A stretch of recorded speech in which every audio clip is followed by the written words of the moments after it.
Bien, el último salmo que vimos fue el Salmo 130 y nos hablaba del amor de Dios a través de la misericordia del perdón. Y nos preguntábamos que cómo era posible que Dios otorgase su perdón ofreciéndonoslo gratuitamente a unos hombres que le desprecian profundamente y que además no quieren seguir sus consejos y además que lo hiciera pagando un altísimo precio.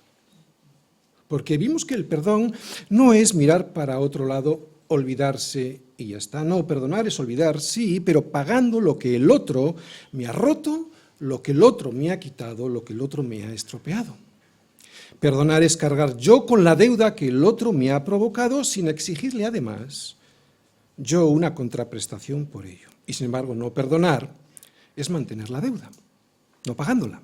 Sin embargo, Dios pagó la deuda, por eso puede perdonar. Por eso, si la paga del pecado es muerte, y lo es, entonces todo hombre morirá irremisiblemente. ¿Por qué? Pues porque todo el mundo es pecador. La muerte física, esa que todos vamos a padecer, es un aviso de la muerte espiritual. Es como si Dios nos advirtiese de que por ahí van a ir los tiros en cuanto estemos ante su presencia.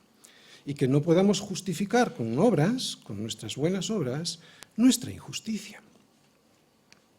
Mirad, muchos hombres se escapan de Dios en esta vida porque piensan que Él no existe o que si existe, entonces, cuando estén en su presencia, se podrán justificar presentando sus buenas obras hechas en esta tierra. Pero Dios dice que todos nosotros somos como suciedad y todas nuestras justicias, todas nuestras obras son como trapo de inmundicia. No lo digo yo. Yo no lo diría, pero lo dice Dios. Él lo dice. Sé que esto es ofensivo para los oídos finos del ser humano, especialmente del hombre moderno, del hombre occidental, pero es lo que dice Dios de nuestras obras. Y atención, no que Dios no quiera nuestras buenas obras, no estamos diciendo eso.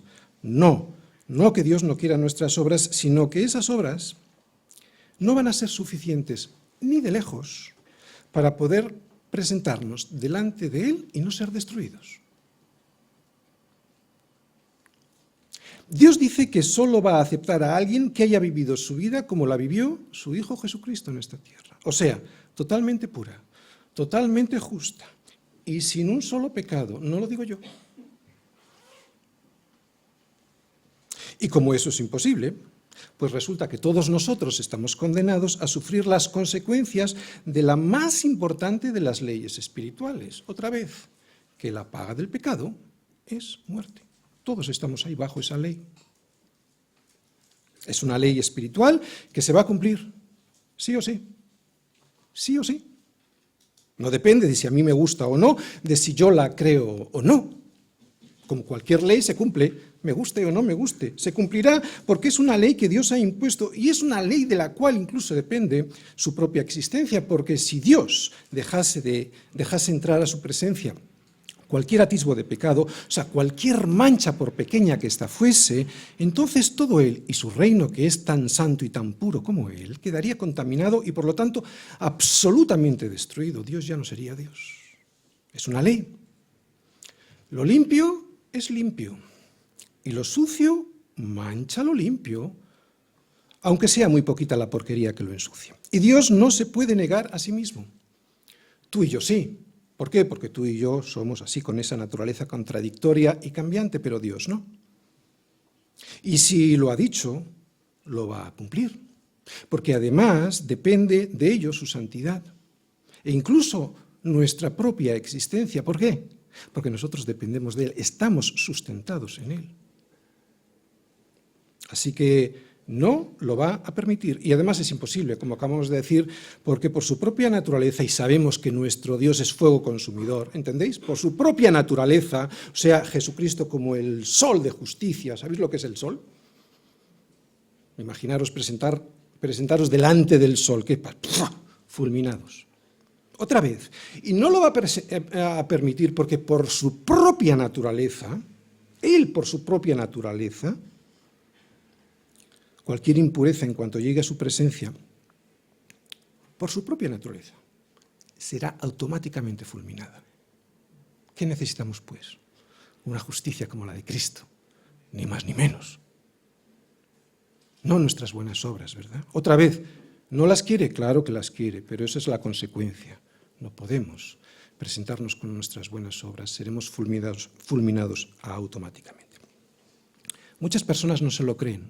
Está bien, allá ellos, cada uno puede creer lo que quiera, están en su derecho, pero eso es tan tonto como despreciar esta ley, que la paga del pecado es muerte, es tan tonto como despreciar la ley de la gravedad al ver los efectos que ésta tiene en cuanto tú tiras algo por una ventana.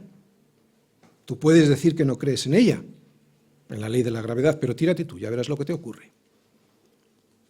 Otra vez, la paga del pecado es muerte. La gente ve los destrozos que ocurre en su vida por esta ley, la paga del pecado, ¿no? Y aún así se resisten a aceptar el regalo que Dios quiere hacerles a través de la muerte de su Hijo Jesucristo, que es evitarles la muerte eterna. Es una ley otra vez y las leyes se cumplen. Puede que nuestras leyes jurídicas no, pero las leyes sí, de hecho lo vemos en las leyes de la naturaleza, se cumplen. Es una ley de Dios y se va a cumplir. Dios no puede negarse a sí mismo, Él es bueno, tan bueno que murió en nuestro lugar para que pagando Él, nosotros no tengamos que hacer eso que debíamos. Pero también es justo. Es que a la gente le gusta escuchar solo lo primero, que es bueno. Pero es que es justo, por eso va a exigir que se cumpla esa ley. Nadie puede pretender que Dios sea bueno sin que sea justo. De hecho, no se puede ser bueno sin ser justo.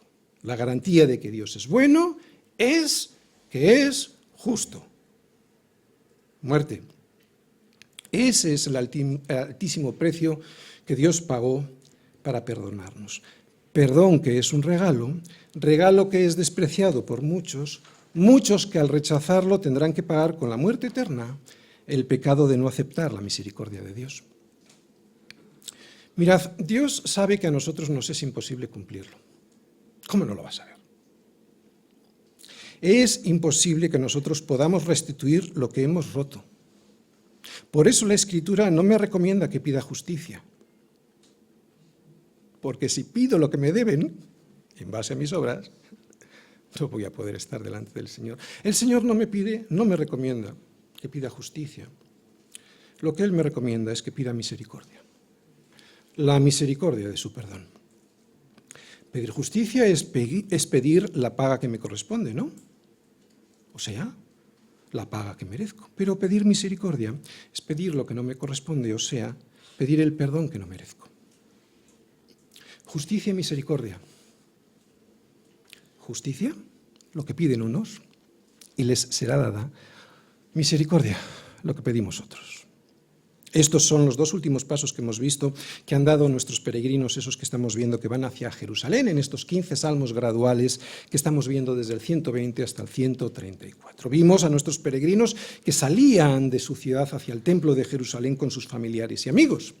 Y mientras llegaban, iban cantando estos salmos graduales que les animaban, les enseñaban y les recordaban todo lo que Dios hizo, estaba haciendo y que haría en el futuro con ellos como el pueblo de Dios. En estos salmos estamos viendo a nuestros peregrinos, primero, que salen de su ciudad porque el sistema de valores en el que viven les agobia. El Salmo 120. Y vemos también cómo por el camino, segundo paso, van confiando en Dios como su Señor. Tercer paso, van alegres hacia Jerusalén porque allí se van a encontrar con Él. Cuarto paso, pero mientras van caminando no dejan de mirar a las manos de su Señor, ¿os acordáis?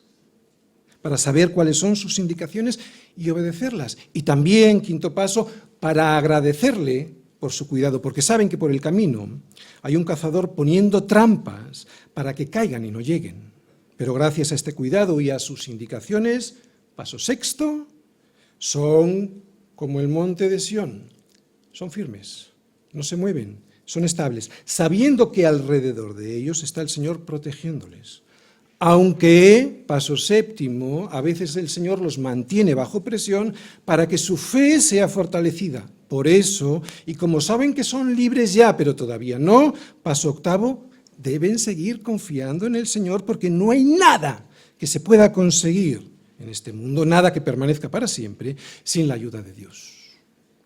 Paso 9, ayuda que Dios solo da, ¿recordáis? ¿A quiénes? A los que le temen. Y temer a Dios es respetarle, teniendo en cuenta sus consejos. Por eso solo hay 2 caminos. Paso 10, uno de los caminos. Aquel que eligen los que no le temen, y esos recibirán su justicia. Lo que tanto han pedido, lo van a recibir. O, paso 11, 11, aquel camino que eligen los que le temen, y esos no recibirán su justicia. Ya la han recibido previamente, si la han aceptado, que es la justicia de Cristo. Estos recibirán el amor de Dios a través de la misericordia del perdón. Hasta aquí han sido 11 los pasos para llegar a Jerusalén, 11 los salmos que los peregrinos que iban hacia el templo en Jerusalén cantaban mientras viajaban. Y después de estos 11 pasos para llegar a Jerusalén, oye, ¿cuál será el paso que darán ahora? ¿Qué es lo que van a aprender ahora en el 12º paso del siguiente salmo? ¿No? Después de haber recordado que solo aquel que pide misericordia y no justicia será el que reciba el perdón de Dios. ¿Cómo es esta persona que recibe el perdón para dar el siguiente paso? ¿Qué es lo que nos va a enseñar ahora el Salmo 131? Sabiendo que yo lo que necesito es el perdón de Dios y no la justicia del porque yo lo valgo. Y que es un perdón que necesito tanto, y esto es lo importante, es un perdón que lo necesito tanto como aquel que pide justicia, aquel que desprecia la misericordia del perdón de Dios. ¿Qué es lo que ha aprendido esta persona que pide perdón? Bueno, pues lo primero que aprende alguien que reconoce que necesita ser perdonado, porque se ha dado cuenta que no hay nada en él que pueda presentar como justicias ante un Dios 3 veces santo, o sea, alguien que sabe que no se puede justificar con nada delante de Dios, lo primero que aprende es humildad. Salmos 131, versículos del 1 al 3.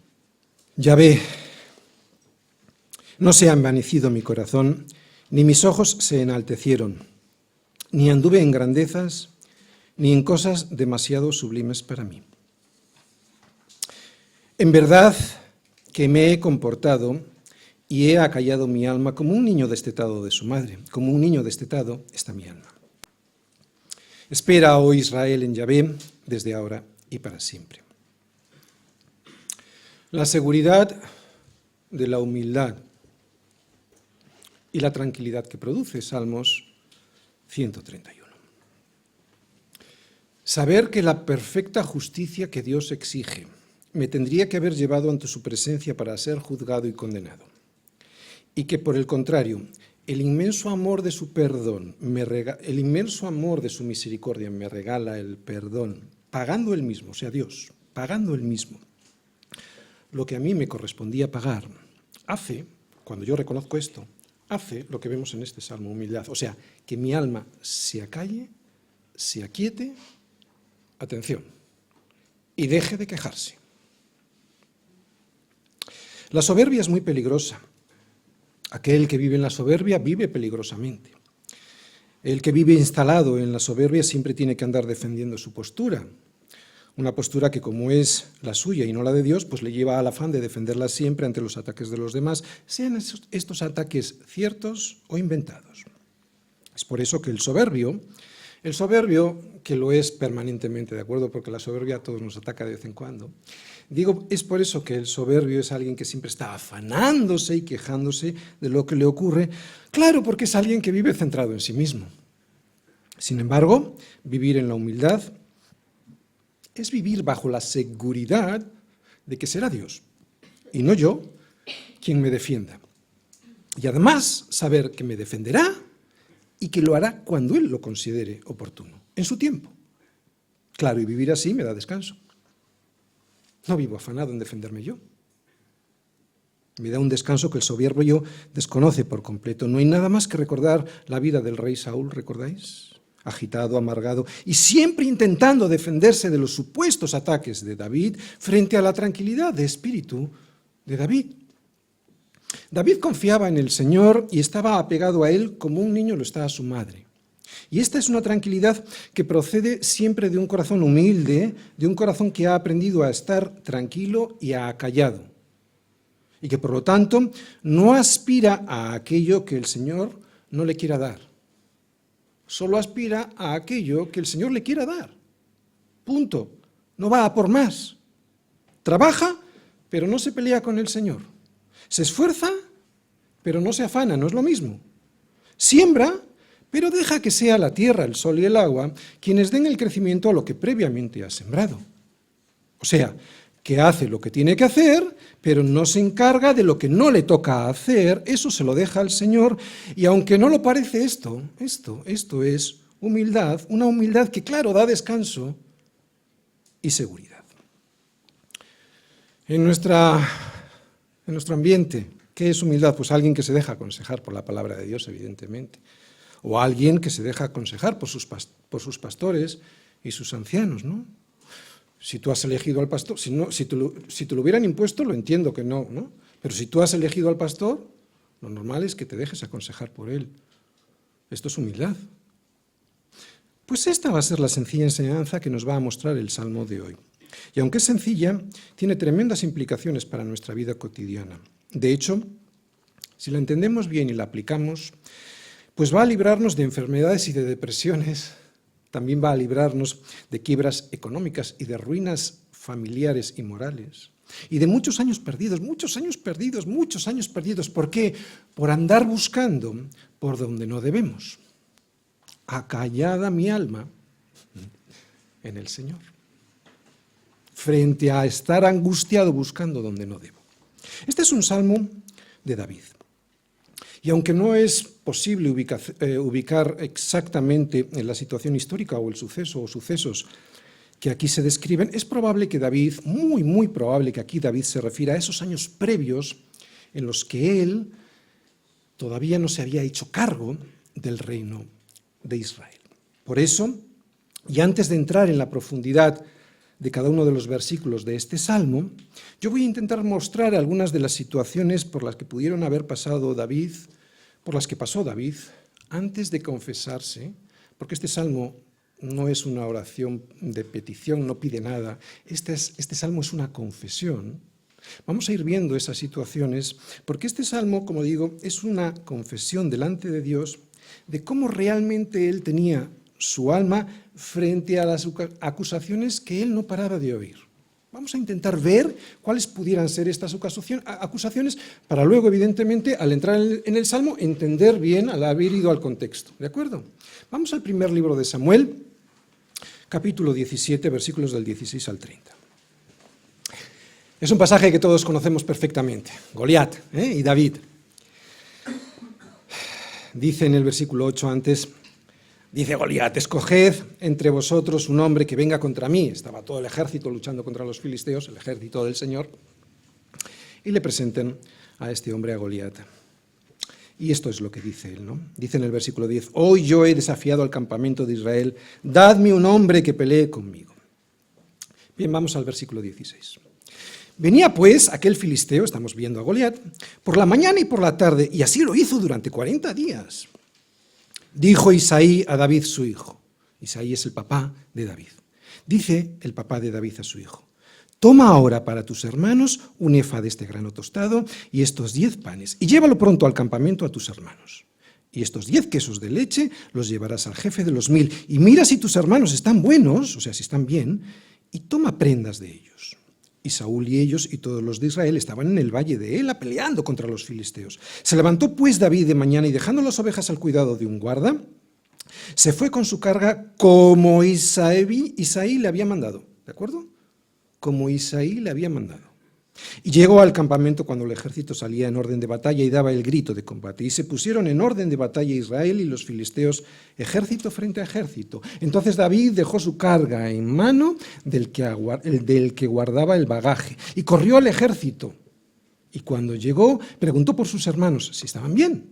Mientras él hablaba con ellos, he aquí que aquel paladín, o sea, Goliat, que se ponía en medio de los dos campamentos, que se llamaba Goliat, el filisteo de Gat, salió de entre las filas de los filisteos y habló las mismas palabras y las oyó David. Y todos los varones de Israel que veían a aquel hombre huían de su presencia y tenían gran temor. Y cada uno de los que de Israel decía: ¿no habéis visto a aquel hombre que ha salido? Él se adelanta para provocar a Israel. Al que venciere, el rey, Saúl, le enriquecerá con grandes riquezas y le dará su hija y eximirá de tributos a la casa de su padre en Israel. Entonces habló David a los que estaban junto a él diciendo: ¿qué hará el hombre que venciere a este filisteo y quitare el oprobio de Israel? Porque ¿quién es este filisteo incircunciso para que provoque a los escuadrones del Dios viviente? Y el pueblo le respondió las mismas palabras diciendo: así se hará a aquel hombre que le venciere. Y oyendo hablar Eliab, o sea, el hermano mayor de David, con aquellos hombres, se encendió en ira contra David y dijo: ¿para qué has descendido acá, David? ¿Y a quién has dejado aquellas pocas ovejas en el desierto? Fijaros la acusación: yo conozco tu soberbia y la malicia de tu corazón, que para ver la batalla has venido. David respondió: ¿qué he hecho yo ahora? ¿No es esto mero hablar? Y apartándose de él hacia otros, preguntó de igual manera, y le dio el pueblo la misma respuesta de antes. Bien, David, al presentarse al frente de la batalla, no estaba haciendo otra cosa que obedecer a su padre. Lo hemos leído, ¿verdad? Y llevando provisiones a sus hermanos. Y sin embargo, el hermano mayor lo acusó de soberbia por querer hacerse un hueco en la batalla. ¿Estáis viendo por qué estamos viendo estas cosas en la vida de David? Para luego intentar entender bien este salmo de confesión. Pero vemos que desde muy joven David da muestras de su plena confianza en el Señor.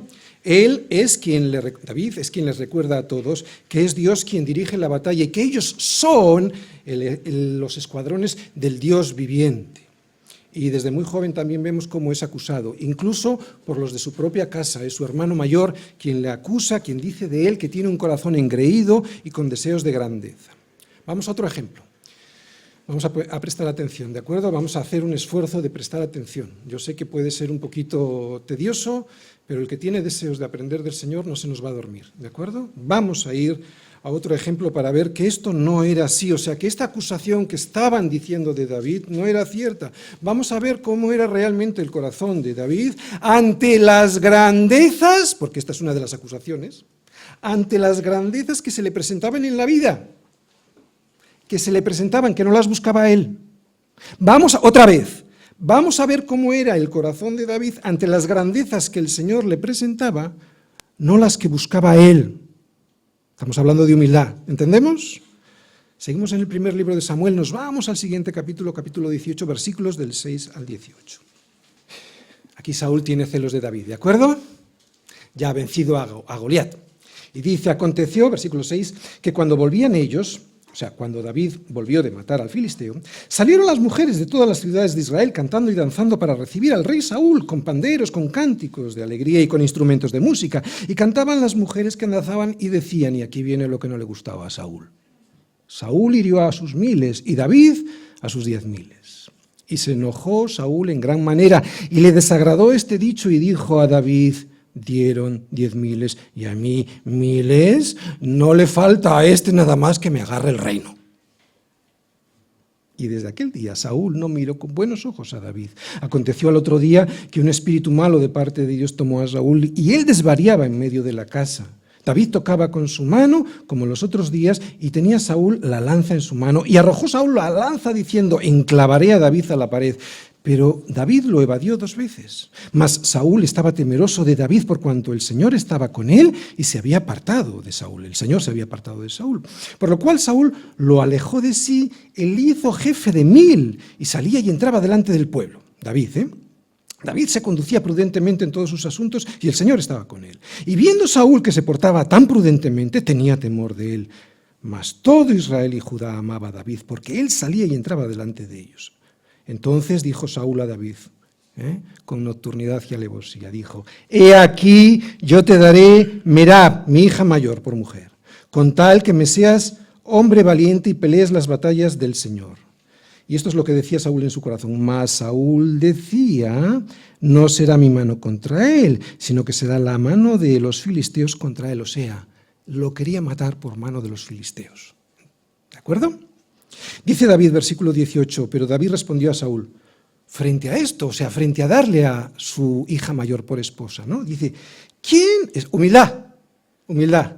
¿Quién soy yo o qué es mi vida o la familia de mi padre en Israel para que yo sea el rey, el yerno del rey? Vemos pues que David no buscaba grandes cosas, no las buscaba, ¿os dais cuenta de lo que estoy hablando? No buscaba grandes cosas ni posiciones en el gobierno del rey. Él estaba satisfecho con lo que tenía y no buscaba cosas demasiado grandes, que es una de las cosas que vamos a ver en el primer versículo del Salmo 131. No las buscaba cosas demasiado grandes. Fue Dios quien se las dio y a su tiempo. Él ya había sido ungido como rey por el profeta Samuel, pero nunca buscó adelantar, ya sabía que iba a ser el rey de Israel, pero nunca buscó adelantar los tiempos de Dios, sabiendo que el rey era todavía Saúl. Aún así, aun cuando David no buscaba sustituir en el trono al Saúl, y este se lo demostró en multitud de ocasiones que no deseaba adelantar los tiempos del Señor, el rey Saúl estaba lleno de envidia y acusaba a David de quererle destronar. Incluso sus cortesanos encendían todavía más esta ira que el rey Saúl sentía por David, acusando a estos cortesanos a David falsamente a los oídos del rey Saúl, para que todavía el rey Saúl tuviese más ira y envidia de David. Pero no era cierto. David no pretendía el trono de Saúl. David sabía que Saúl todavía era el rey de Israel y no quería adelantar los tiempos de Dios. Así que, y esto es humildad, es lo que estamos viendo, lo sabía, él sabía que iba a ser, pero no buscaba adelantar los momentos, en este caso los tiempos de Dios, ¿no? Así que a pesar de haber sido ungido ya por el profeta Samuel como el nuevo rey de Israel, él espera y soporta con paciencia todas las fechorías que tanto Saúl como sus cortesanos le provocan, hasta que sea Dios quien le entregue en su mano lo que el Señor le había prometido. Bien, vamos a ver otro ejemplo, un ejemplo de paciencia y de integridad de lo que estamos hablando. Lo vemos cuando David, y esto seguro que lo sabemos todos, lo recordamos, cuando David le tenía en sus manos al rey Saúl y sus hombres le animaban para matarle, pero él les dice que jamás lo hará, que jamás hará tal cosa, porque Saúl es todavía el rey de Israel. Seguimos en 1 Samuel, pero nos vamos al capítulo 24, versículos del 1 al 7. Estamos en un momento en el que David está siendo perseguido. Saúl está persiguiendo a David en Engadí. Primer versículo del capítulo 24. Cuando Saúl volvió de perseguir a los filisteos, estaba en la guerra, le dieron aviso diciendo, ¡hey, hemos descubierto dónde está David! David está en el desierto, en Engadí. Y entonces Saúl, tomando a 3.000 hombres escogidos de todo Israel, fue en busca de David y de sus hombres, por las cumbres de los peñascos de las cabras monteses. Y cuando llegó a un redil de ovejas en el camino, donde había una cueva, entró Saúl en esa cueva para hacer sus necesidades. ¿De acuerdo? Eso es lo que significa para cubrir sus pies, por si alguien no lo sabe. Pasa que lo dice de una manera muy fina. Yo también lo he dicho de una manera muy fina. Pero entró a la cueva para eso, ¿de acuerdo? Y nada mejor que ese momento para coger y hacer con él lo que uno quiera, ¿verdad? Y David y sus hombres estaban sentados en los rincones de la cueva, o sea, estaban escondidos. Saúl no sabía que estaban ellos allí. Entonces los hombres de David le dijeron, David, he aquí el día que te dijo el Señor, he aquí que te entrego a tu enemigo en tu mano y harás con él como te pareciere. Y se levantó David, vete a saber si pensando lo que pensando, yo no lo sé, luego lo vamos a ver, qué es lo que pensaría, yo no lo sé. Pero calladamente le cortó la orilla del manto de Saúl. Después de esto se turbó el corazón de David porque había cortado la orilla del manto de Saúl y dijo a sus hombres, el Señor me guarde de hacer tal cosa contra mi Señor, el ungido del Señor, que yo extienda mi mano contra él porque es el ungido del Señor. Así reprimió David a sus hombres con palabras y no les permitió que se levantasen contra Saúl, y Saúl, saliendo de la cueva, siguió su camino. Bien, vemos pues que David no buscaba grandes cosas. Esta es otra manifestación de humildad. Dejar que la ira de Dios sea, dejar que la ira de Dios sea la que se encargue del otro, por muy mal que se porte. que sea la ira de Dios. Esto es lo que nos dice Pablo en Romanos 12, 17 al 19. No paguéis mal por mal, no paguéis a nadie mal por mal, procurad lo bueno delante de todos los hombres. Y si es posible, en cuanto dependa de vosotros, claro, estad en paz con todos los hombres. No os venguéis vosotros mismos, amados míos, sino dejad lugar a la ira de Dios. O sea, apartad vuestra ira para que sea en ese lugar de vuestra ira, en ese lugar la ira de Dios, porque escrito está, mía es la venganza, yo pagaré, dice el Señor. Hay que recordar, porque a la gente le suena muy fuerte esto de la ira de Dios, ¿verdad? Pero nosotros ya lo sabemos, pero hay que recordar que la ira de Dios es santa, no es como nuestra ira, que está manchada por nuestro pecado. La ira de Dios es santa. De hecho, la ira de Dios es en realidad la manifestación de su justicia a su tiempo. O sea, después de haber dado mucha misericordia al hombre para que se arrepienta. Otra vez, la ira de Dios es ni más ni menos que la manifestación de su justicia a su tiempo. O sea, después de habernos dado mucho tiempo de misericordia. Y entender esto y practicarlo, o sea, de dejar las cosas en manos de la ira de Dios, es humildad. ¿Por qué? Claro, porque reconozco quién es Dios y quién soy yo, ¿no? Y esta humildad, ¿qué es lo que me trae? Me trae descanso, seguridad y paz. 10 años estuvo persiguiendo Saúl a David. E incluso después de muerto, Saúl, todavía tuvieron que pasar otros 7 años y medio hasta que pudo reinar sobre todas las tribus de Israel. Seguro que lo sabéis y lo recordáis, porque ya durante ese tiempo, durante esos 7 años y medio después de muerto Saúl, David no pudo reinar sobre las tribus del norte. Solo pudo reinar, solo le reconocieron los de la casa de Judá. Gobernaba desde Hebrón. Bien, todo lo que hemos visto hasta aquí nos muestra que el corazón de David no se había envanecido. Mirad las 4 cosas que vamos a ver en el versículo 1, que no se había envanecido, que no se enaltecieron sus ojos, que tampoco anduvo en grandezas, se le presentaban por parte de Dios, y que tampoco andaba en cosas sublimes. Luego vamos a explicar qué es esto, para que no andaba en cosas sublimes. ¿Qué es lo que acabamos de ver en estas historias de David? Pues cómo era el carácter de David, ¿no? Para que David no estaba adelantando los tiempos de Dios, sino estaba esperando tranquilamente en Dios. Él prefirió esperar y tener paciencia y que fuese el Señor quien le diese definitivamente lo que el Señor le había prometido. Bien, enseñanza para nosotros. Qué peligrosa es la impaciencia. Qué peligrosa, es síntoma de querer las cosas a las que no he sido llamado o de querer las cosas a las que todavía no he sido llamado. Otra vez, ¿qué es la impaciencia?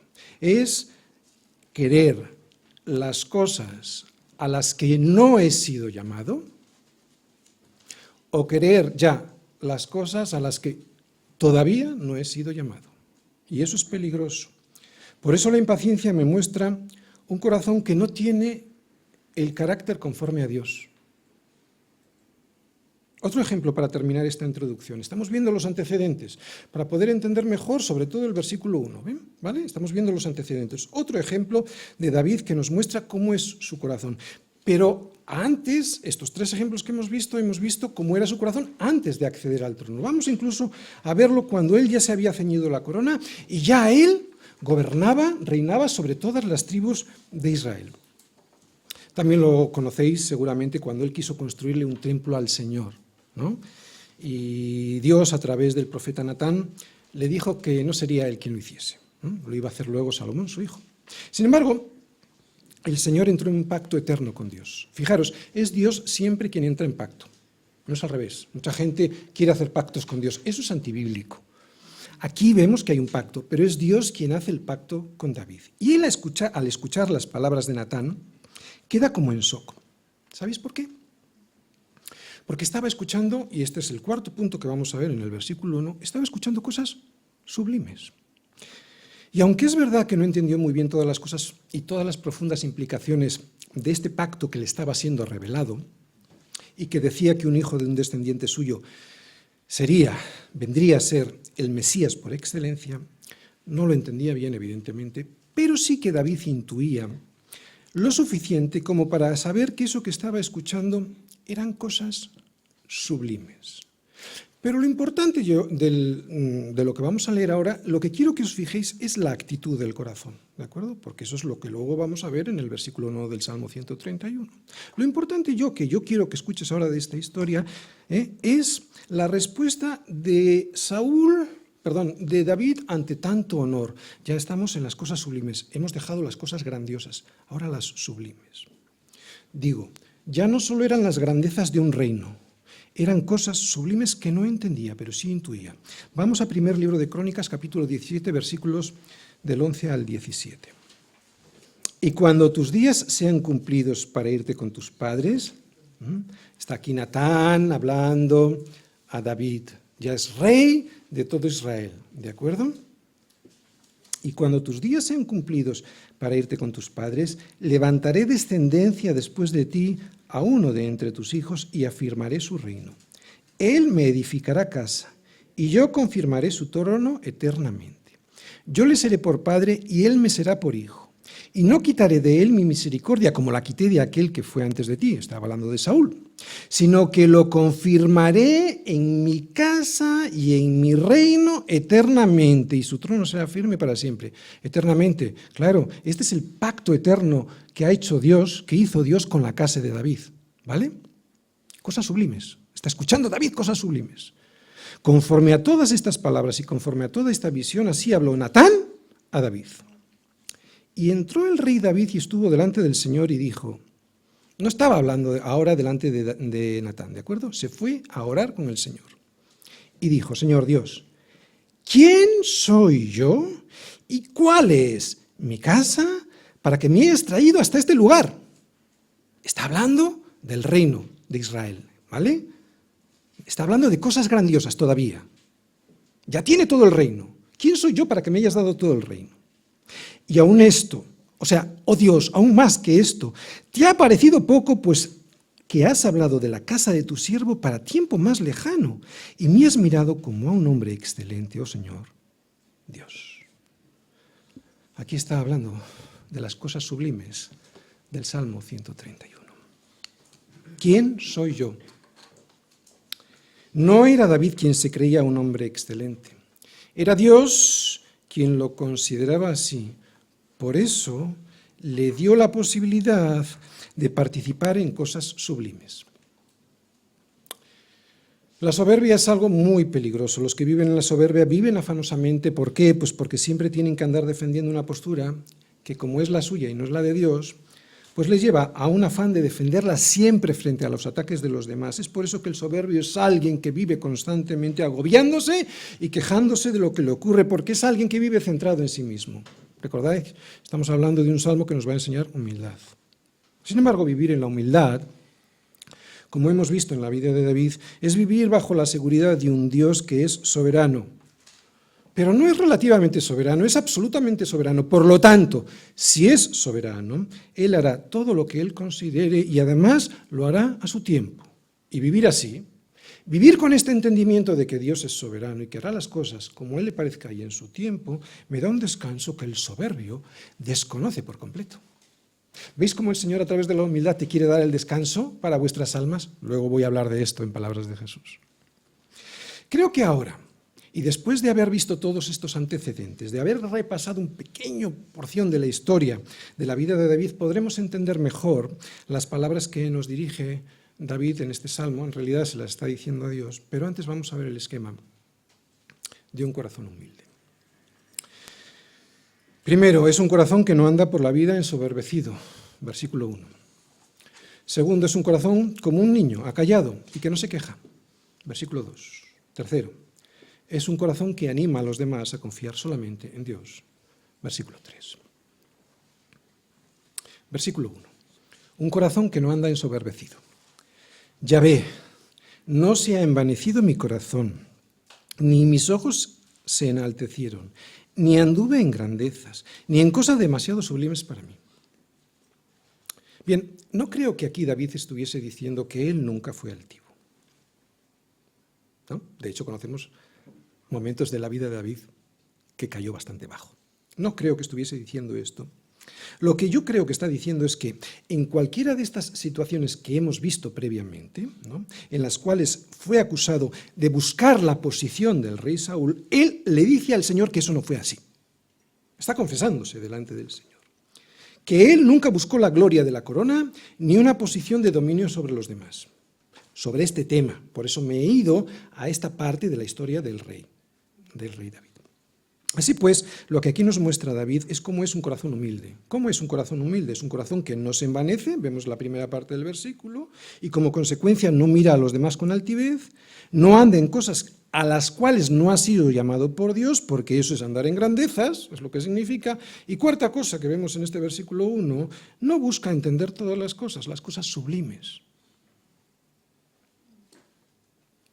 Primera parte del versículo 1. No se ha envanecido mi corazón. Bien, un corazón envanecido es un corazón que se ha puesto en lo alto, en un pedestal.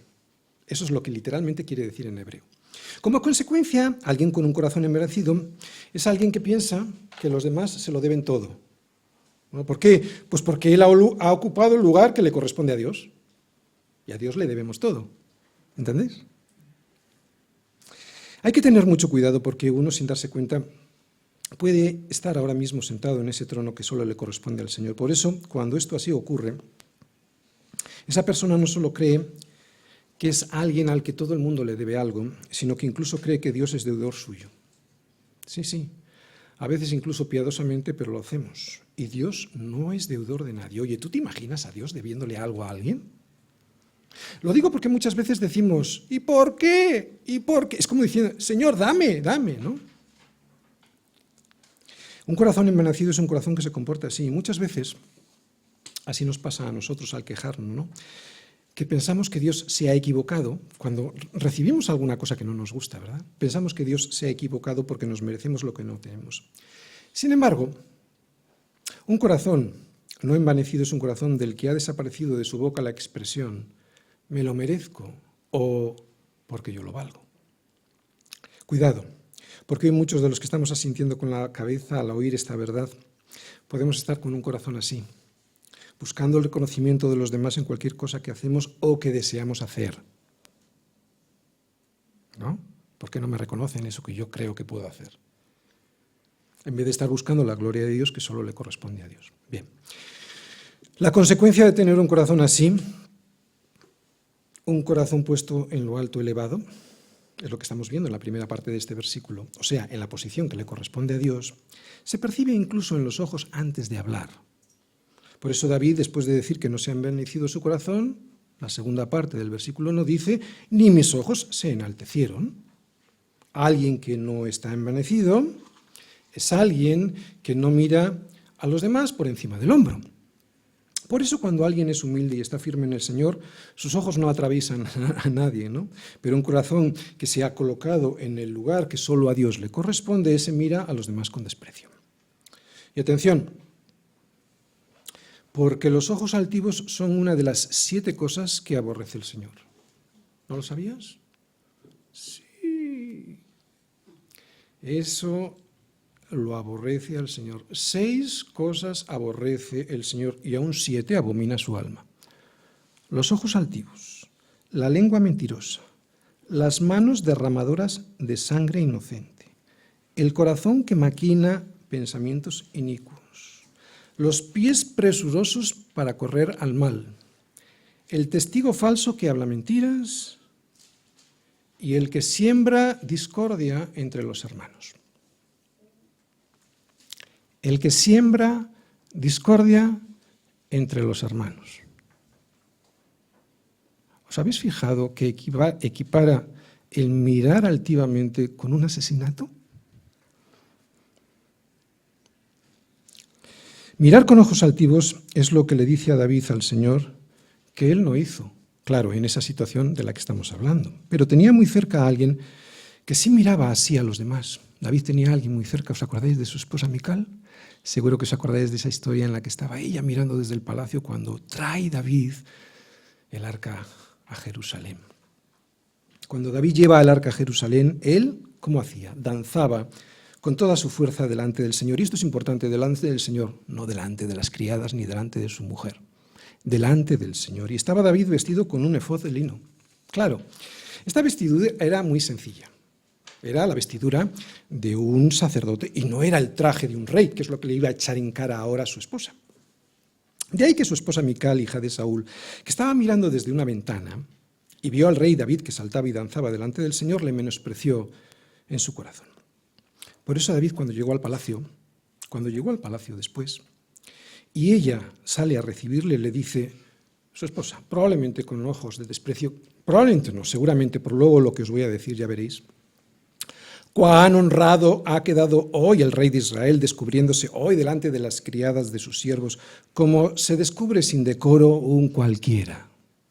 Estamos hablando de los ojos altivos, ¿vale? Pero David, que en su corazón sabía que no había semejante vanidad, la de mirar con ojos altivos, le dice, hija mía, fue delante del Señor que lo hice, no fue delante de ti. Está descubriendo su humildad. ¿Entendéis lo que quiere decir David cuando le dice, fue delante del Señor que lo hice? Fue delante de ti.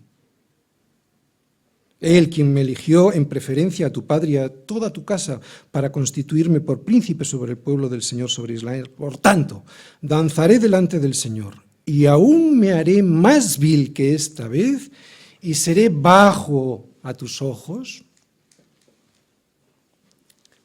Bajo a tus ojos, o sea, le estaba mirando con ojos de soberbia. Y seré bajo a tus ojos, pero honrado delante de las criadas de quienes has hablado. Y Mical, hija de Saúl, nunca tuvo hijos hasta el día de su muerte. Es evidente que este resultado es el desprecio de Mical por los demás, especialmente el desprecio por las criadas, aunque también el desprecio por su marido, y le trajo esta recompensa de quedarse sin hijos. Bien, hemos visto un corazón que se coloca en el lugar, o mejor dicho, hemos visto cómo es un corazón que se coloca en el lugar que no debe, ¿de acuerdo? Estamos hablando de la esposa, de Mical, y que ese corazón produce un mirar enaltecido, pero también un corazón así busca cosas que no le corresponden. Tercera parte de este versículo 1, ni anduve en grandezas. Oye, ¿recordáis la respuesta de David a Saúl? Cuando Saúl, le quiso dar a David a su hija mayor, ¿qué le dijo David? ¿Recordáis? Lo hemos leído. ¿Quién soy yo para que yo sea yerno del rey? O cuando escuchó a través del profeta Natán, ¿no? Pues que Dios había hecho un pacto eterno con él y con su casa. David no le dijo nada a Natán, se fue directamente a hablar con el Señor y le dijo, Señor, ¿quién soy yo? ¿Quién soy yo y cuál es mi casa para que me hayas traído hasta este lugar? ¿Recordáis después de 7 años y medio de solo gobernar la casa de Judá? ¿Quién soy yo? O sea, rey de todas las tribus de Israel. Otras personas no hubiesen ido al Señor, pero le hubiesen dicho a Natán, claro, normal, ya estaba tardando el Señor en reconocérmelo, ¿no? Mi valía ya era hora.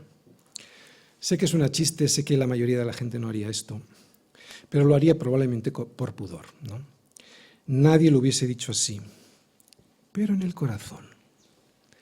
Hay en el corazón. Más de uno hubiera dicho, ya era hora, me lo había prometido, 7 años y medio esperando, más 10 perseguido. Pues una respuesta así, aunque no haya sido dicha con palabras pensadas solo en el corazón, es pretender andar en grandezas, ¿de acuerdo? Y esto pasa mucho entre nosotros. Uno tiene que hacer lo que tiene que hacer. Uno se ha de esforzar siempre en hacer las cosas lo mejor posible, sin duda.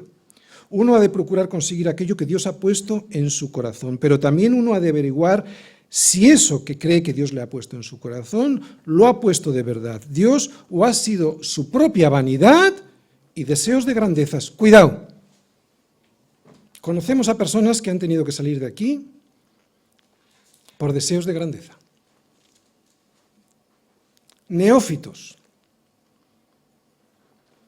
Digo que esto pasa mucho en el ministerio, no solo pasa en esta iglesia. Neófitos, recién convertidos, dándoselas de no sé qué. Mucho en el ministerio del Señor, la gente desea servir al Señor siempre y cuando ese servicio sea alto servicio. Nunca la vimos limpiando los servicios, ni pidiendo limpiar el suelo. Como yo siempre me escapé de servir al Señor, de servirle de verdad, como yo siempre me escapé, y lo hice especialmente cuando el Señor me llamó, cuando estaba yo siendo llamado al servicio, al ministerio de la predicación, detecto perfectamente a aquellos que, no siendo llamados, pretenden andar en grandezas. Los detecto perfectamente. Y por aquí han pasado algunos, y claro, como no consiguieron lo que querían, se marcharon. Incluso anda por ahí una sola, sin cobertura espiritual, sin que ninguna iglesia la haya enviado, sola por ahí, sin que ninguna iglesia la haya enviado. Vemos en Hechos cómo enviaba a las iglesias a otros, sin que ninguna iglesia la haya enviado, y robando miembros al resto de las iglesias, sembrando discordia entre los hermanos. Una de las 7 cosas que abomina el Señor. Cada uno puede hacer lo que quiera. Cuidado. Somos libres, podemos ir con esas personas. Cuidado. ¡Ay del corazón que anda en grandezas! En grandezas para las cuales no ha sido llamado por el Señor, porque ese se dará de bofetadas. Cuidado lo que el Señor ha dicho, si realmente nos lo ha dicho el Señor, o lo hemos puesto nosotros en nuestro corazón, porque deseamos esas grandezas. Cuidado, destrozaremos nuestra vida y la de nuestros hijos. Un corazón enaltecido, unos ojos que miran por encima del hombro a los demás, unos pies que andan en aquello para lo que nunca fueron llamados. Así es una persona que siempre, claro, terminará hurgando en aquello que Dios no nos ha revelado. Cuarta parte del versículo 1. Ni en cosas demasiado sublimes para mí.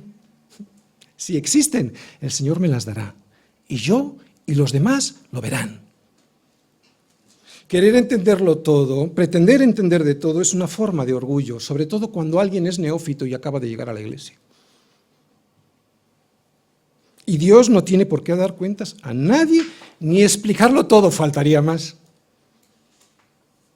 La verdad es que es normal y bastante lógico que un corazón que está envanecido, pues claro, mire por encima del hombro a los demás, que ande en cosas que no le corresponden, y claro, esa persona va a terminar hurgando en cosas que Dios no le ha revelado. Normal, este es el proceso. Alguien así es alguien que sabe de todo, es alguien que no solo sabe más que los demás, no, sabe incluso todo lo que sabe Dios. Y esto es tan peligroso que de hecho este es el pecado del orgullo de querer saberlo todo. El pecado del orgullo de querer saberlo todo fue el que nos trajo hasta aquí. ¿Recordáis Génesis 3? Entonces la serpiente le dijo a la mujer: no moriréis, sino que sabe Dios que ese día que comáis de ese árbol, del fruto de ese árbol, serán abiertos vuestros ojos y seréis como Dios. ¡Wow! Sabiendo todo lo que no tenéis que saber. No dice esto, dice sabiendo el bien y el mal. Bien, esto significa que no hay que esforzarse en saber, investigar y profundizar en el estudio de la ciencia y de la teología. No, evidentemente no está diciendo eso. De lo que nos quiere cuidar el Señor es de pretender entrar en verdades doctrinales tan profundas que no nos correspondan, que nunca llegaríamos a entenderlas. De hecho, entrar en ellas es tan peligroso a veces que nos puede llevar muy lejos de Dios. ¿Por qué? Pues porque tenemos una incapacidad para entender todas las cosas. No tenemos toda la capacidad para entender a Dios. Por lo tanto, con un altísimo riesgo de malinterpretarlas. ¿Qué es lo que les pasa a esos y a esas neófitas que andan por ahí? Con un alto riesgo de malinterpretarlas. Si no te han sido reveladas las cosas sublimes, cuidado, puedes llevar a la perdición a mucha gente. Ni David entendió lo que le estaba diciendo Natán, ni hurgó en ello. ¿Quieres escuchar lo que el Señor te está diciendo al respecto? Las cosas secretas pertenecen al Señor nuestro Dios. Las cosas secretas le pertenecen a Él, más las reveladas, esto sí, venga, va, más las reveladas para ti y para tu familia. ¿Para qué? Para que obedezcamos, para que cumplamos todas las palabras de esta ley. Bien, pero ¿cómo se puede obedecer a todo esto, verdad? ¿Cómo puedo conseguir un corazón humilde, un corazón no envanecido? Pues claro, hasta ahora hemos visto que esto no hay que hacerlo y lo entendemos, pero oye, ¿cómo lo puedo conseguir? ¿Cómo puedo conseguir un corazón que no esté envanecido, que no ande en grandezas que no le corresponden y que no hurgue en esas verdades que no le corresponde hurgar? No digo lo que me vaya correspondiendo a aprender, sino en lo más profundo a lo que no he sido llamado. ¿Cómo lo puedo hacer? Pues David nos lo cuenta, o mejor dicho, David se lo cuenta al Señor y nosotros lo podemos ver en el versículo 2. Versículo 2. En verdad que me he comportado, Señor, y he acallado mi alma como un niño destetado de su madre. Como un niño destetado está mi alma. Hermanos, David sabía que iba a ser el rey de Israel. ¿Cómo no lo iba a saber? Se lo había dicho el profeta Samuel. Le había ungido de jovencito el profeta Samuel. De hecho, estas palabras del versículo 2 lo confirman. Confirman que lo sabía perfectamente. Porque si él no hubiese sabido nada, si él no hubiese tenido la tentación, y esto es algo que yo me imagino, probablemente fuera así, la tentación de adelantar el tiempo del Señor para llegar a ser el rey de Israel antes de tiempo. O sea, si él no hubiera sentido esto, no tendría sentido que ahora dijese que se ha comportado, que ha callado su alma. Seguramente se le pasó por la cabeza, seguramente. Todo lo contrario, estas palabras parecen indicar que David sí que se le había pasado por la cabeza, por ejemplo, matar a Saúl cuando lo tuvo en su cueva, en Engadí. Digo por aquí, ¿de acuerdo? No digo que no, es lo normal, sobre todo en una situación en la que estaba siendo tentado por sus propios hombres, que le estaban diciendo, mátale ahora, ¿no? Es lo que el Señor te está diciendo. Sin embargo, Él nos dice que se comportó como un niño ya maduro. Atención, un niño, pero ya maduro. Y es que la principal característica de los niños ya maduros no es su inocencia. Los niños no son inocentes en absoluto. Es la gran equivocación de este mundo. La principal característica de un niño es su dependencia. No hay niño que no sea dependiente de sus papás, especialmente de su mamá, ¿no? Cuando todavía son chiquitos. Escucha las palabras de Jesús. De cierto os digo que si no os volvéis de vuestra soberbia, no dice esto, pero por el contexto sabemos que está diciéndoles a sus discípulos que se vuelvan de la soberbia. Y ahora lo vamos a ver claramente. Ahora voy a decir el versículo tal como está escrito. Pero podéis poner entre paréntesis, si no os volvéis de vuestra soberbia. Y estamos hablando de la humildad, ¿vale? En el Salmo 131. De cierto os digo que si no os volvéis y os hacéis como niños, no entraréis en el reino de los cielos. Esto se lo dijo Jesús a sus discípulos cuando vinieron a él para preguntarle que quién de ellos sería el mayor en el reino de los cielos. Pura soberbia. ¿Entendéis?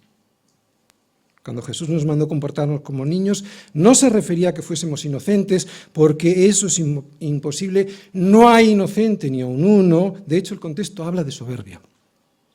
Lo que él se refería era que debíamos de ser tan dependientes de nuestro Padre que está en los cielos, como un niño lo es de sus papás. Y si alguien no se lo cree, el siguiente versículo, o sea, las siguientes palabras de Jesús a sus discípulos lo corroboran. Dice él, Jesús, así que cualquiera que se humille, el contexto era de soberbia, cualquiera que se humille como este niño, ese es el mayor en el reino de los cielos. Y humillarse habla de un corazón humilde, que es de lo que este salmo todo el rato nos está hablando. Por eso David habla de un niño, pero no un niño que todavía está siendo amamantado por su madre. ¿Por qué? Todos conocemos a esos niños. Porque un niño así, y esto lo sabemos muy bien los que somos padres, dan guerra a todas horas. Son pesados. Un niño así, en cuanto tiene hambre, y suele ser cada 3 horas, ¿no? Empieza a llorar y no hay manera de que se calle. No está hablando de este niño, evidentemente. Está hablando de un niño aquietado. A no ser que le pongan a mamar, no para de llorar. No hay nada que hacer con él, y bien lo sé yo, porque más de una noche me hubiera gustado poder darles de mamar para que se callaran. Sin embargo, un niño destetado, que es de lo que nos está hablando David, es un niño que ya ha aprendido a comportarse, aunque sigue siendo dependiente de sus papás. Pero ya, por lo menos los niños de antes, ahora igual no, pero ha aprendido a comportarse. Y esto es lo que dice David, que se comportó como un niño que es dependiente de su papá, en este caso de su mamá, pero que al mismo tiempo ya sabe comportarse. O sea, alguien, escucha bien, que sabe esperar a la hora de la comida y que sabe esperar sentado en la mesa sin estar llorando. ¿Por qué? ¿Por qué? ¿Por qué? Que es lo que hacemos nosotros. Eso es acallar su alma. Como un niño, pero ya destetado. Que sabe esperar, esa es la principal característica de un corazón humilde. Si llega lo que deseo, bien, y si no, también. Esperar en el tiempo del Señor, eso es lo que vemos en la vida de David, por lo menos en este tema del que está hablando él, que es el tema de la corona de Israel, porque ya sabemos que luego él cayó grandemente en otros problemas, precisamente por no cumplir este tema de la humildad, ¿no? No vamos a entrar en el asunto que todos conocemos de Betsabé y su esposo Urías, ¿no? Pero resulta que precisamente por querer hacer las cosas, David, por querer hacer las cosas a su modo, o sea, soberbia, y por querer hacerlas en su tiempo, impaciencia, David tuvo su peor experiencia con Dios y las consecuencias fueron desastrosas para él, para su familia y para el pueblo. Si él hubiese acallado su corazón, si él hubiese acallado los berrinches de su corazón, él se comportó como un niño no destetado. Si él, en este tema del que estoy hablando de Betsabé y su esposo Urías, hubiese acallado su corazón, si él hubiese dominado su corazón con dominio propio, lo que nosotros hoy entendemos como fruto del Espíritu, si él hubiese podido superar esta tentación, como le ocurrió en el caso que estamos viendo del trono de Israel, qué diferente hubiera sido esa situación. Por eso David quiere que el resto del pueblo lo sepa, que haga lo que él hizo en su día, que no caiga en el pueblo de Israel, que no caiga en la soberbia del berrinche, que escuche bien al Señor para que sepa qué es lo que el Señor quiere y no lo que quiere mi corazón. Esto es lo que quiere. Por eso ahora dice que Dios es digno de toda confianza, versículo 3, y se lo dice a todo el pueblo. Un corazón que anima a los demás a confiar solamente en Dios, versículo 3, espera, espera, espera. Oh, si eres Israel, si no eres Israel no vas a esperar. ¿Te das cuenta? Si eres de la iglesia vas a esperar. Incluso, aunque seas perseguido injustamente. Incluso, si no eres Israel, no vas a esperar. Lo vuelvo a leer, espera, Israel, o sea, iglesia. Espera en el Señor, desde ahora y para siempre. De Dios dependemos todos. Lo que pasa es que unos no paran de gritar para pedir y otros nos conformamos o nos deberíamos de conformar en lo que Él nos envía tranquilamente sentados a la mesa y esperando a ser satisfechos con lo que nuestro Padre sabe que es lo mejor para nosotros en cada momento. Oh iglesia, recuerda que eres dependiente del Señor y que de esa dependencia, si realmente eres dependiente del Señor, te llegará satisfacción, seguridad y tranquilidad. Pero para eso, oh iglesia, has de tener confianza en el Señor, ahora y siempre. Jesús en el Salmo. Pues como es un salmo que habla de la humildad del corazón de un niño destetado, vete a saber si Jesús pensó en este salmo cuando les dijo a sus discípulos que deberían de hacerse como niños para poder entrar en el reino de los cielos. Además Jesús nos dijo, aprended de mí que soy, ¿qué? Manso y humilde de corazón y hallaréis descanso para vuestras almas. Humildad y descanso van unidos. Y no hemos visto otra cosa en este salmo que humildad y el descanso que produce esa humildad a aquel que hace lo que el Señor le dice. A aquel que no deja de quejarse. Aquel que no deja de pensar que a ver por qué no me llega lo que quiero, porque yo me lo merezco, porque yo lo valgo. Termino. Este salmo nos muestra el tipo de relación que debiéramos de tener con el Señor, con Dios. Debiera ser una relación sencilla, como un niño. Las verdades más profundas de la Biblia son las más sencillas. Y si las complicamos, ¿sabes por qué lo hacemos? Para no obedecerlas. Seamos como niños ya maduros, aprendamos a destetarnos de las ambiciones que no proceden de Dios sino de este mundo, y dejemos de hurgar en cosas demasiado sublimes que no nos han sido reveladas.